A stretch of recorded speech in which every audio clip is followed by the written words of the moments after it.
This is running absolutely parallel to Darwin's theory of evolution. This is 15,000 years ago. Evolutionary memory is deciding that you only take human form. So he looked at his evolutionary memory and he says, first we were fish. He even mentions this. Unless there is some significant change in the solar system, you cannot evolve physically.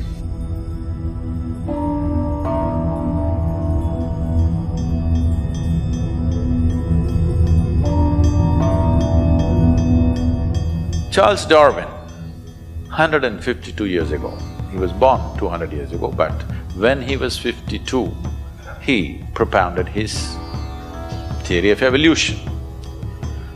15,000 years ago, Adi Yogi said this. I want you to look at this carefully. If you know something about Darwin's theory of evolution? Yes. No, just about the fact that you were a monkey, not just that. Something more?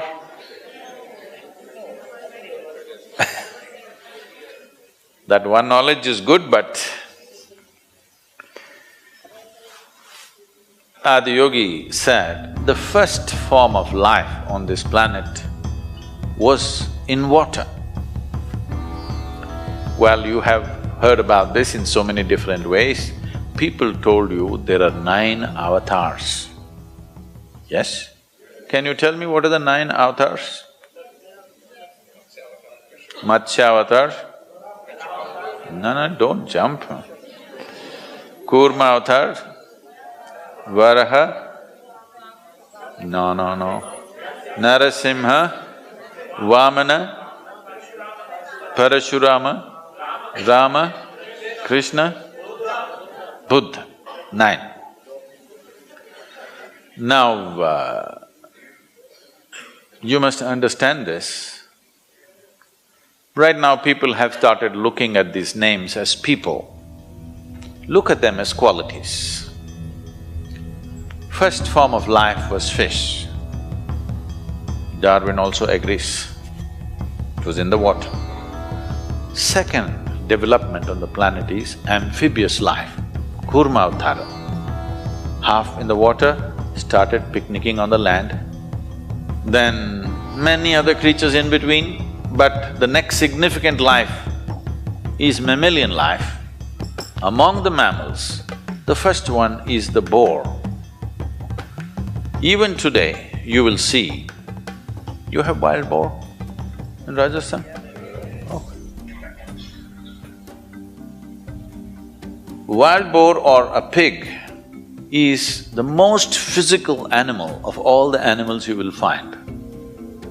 In the sense, it is so strongly rooted in its body that even, if people go to hunt a wild boar or something, you can't kill it easily.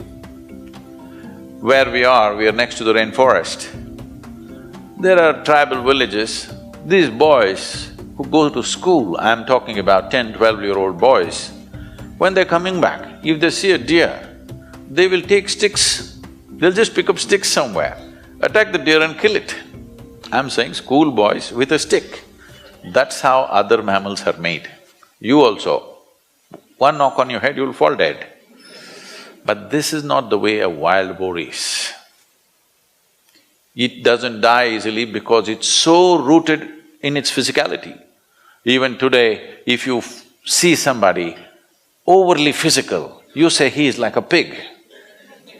No? Because pig represents excessive physicality. So the first mammal he is describing is a boar or a pig. What is next? Narasimha, half man, half animal. Next is Vamana, a dwarfed man.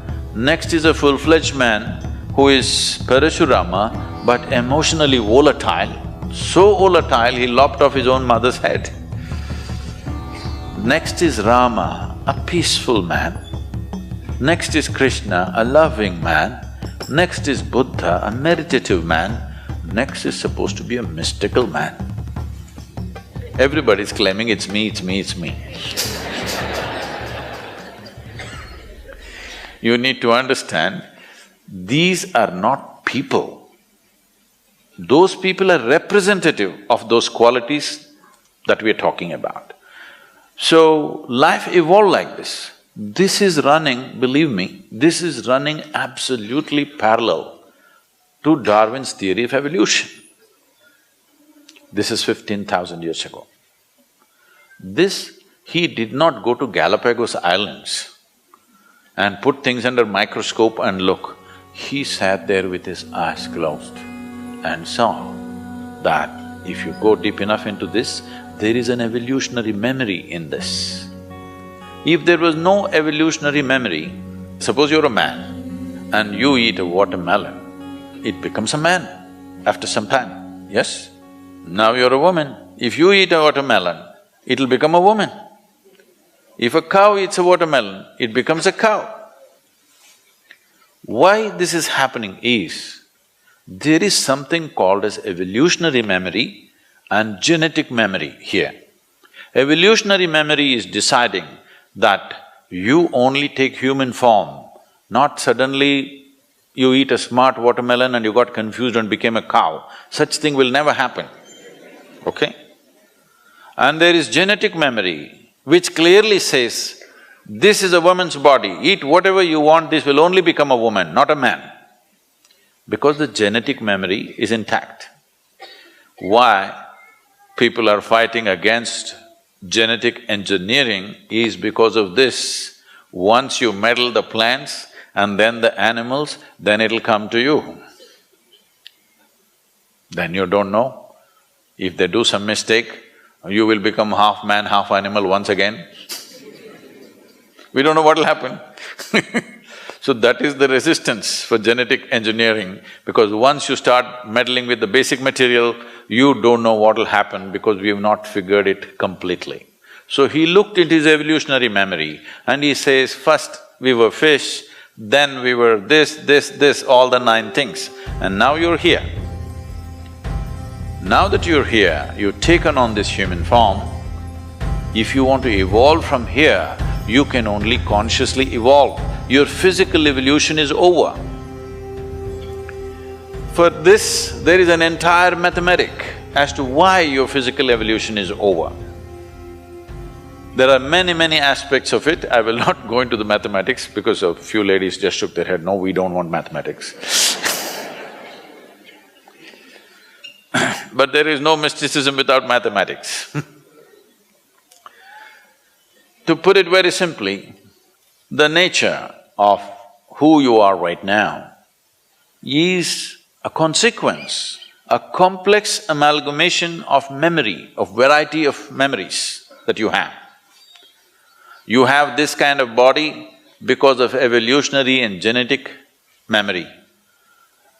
You like this, you dislike that because of various levels of unconscious, subconscious, karmic and other types of memory.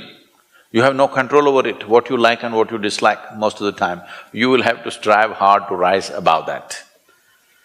Because memory is determining everything about you.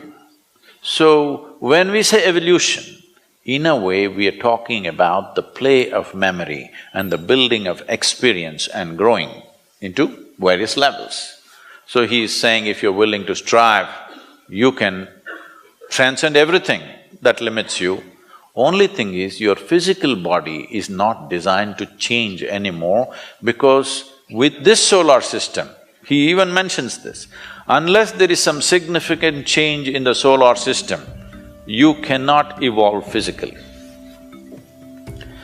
They naturally asked, you have grasped so much but our brains are struggling, can we grow this a little bit? He said no, in a different way, but today modern neuroscientists are saying this.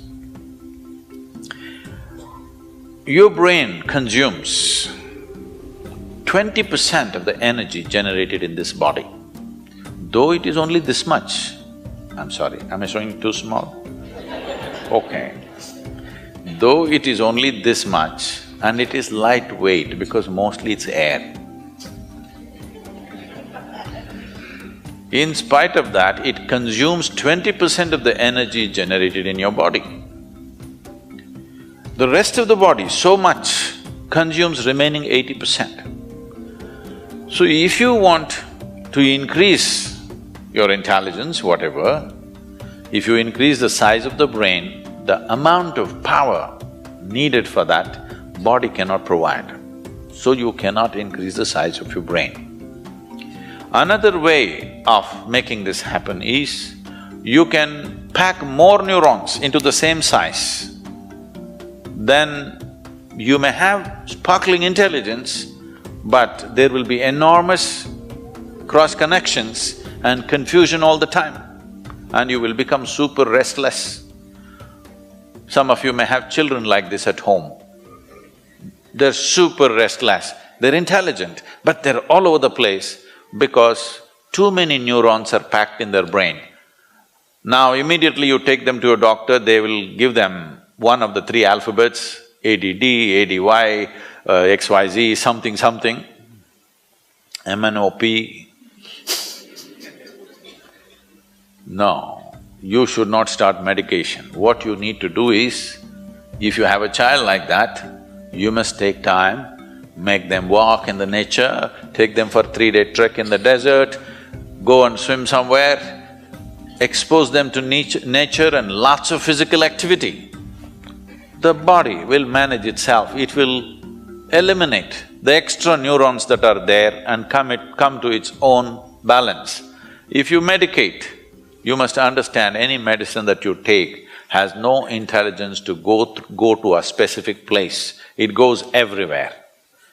They can't just dull some part of the brain, they'll dull the whole brain and the whole body. You'll destroy a child's life very early simply because somebody is eager to give pharmaceuticals. Anyway, so he offered this dimension that if you're willing to strive, you can transcend all limitations. Whatever the limits nature has set for us, every one of those things can be crossed if only you're willing to strive. This is what Adiyogi conveyed to them and then started giving out methods how to transcend their present limitations. People just believe this is how we are, even now, right? This is how we are. No, this is not how you are. Unfortunately, this is how you made yourself to be. But you can also make yourself to be more and more and more in many different ways. Have you seen in the same day, sometimes you're wonderful, sometimes you're horrible? Hello? Yes. Lot of horrible people.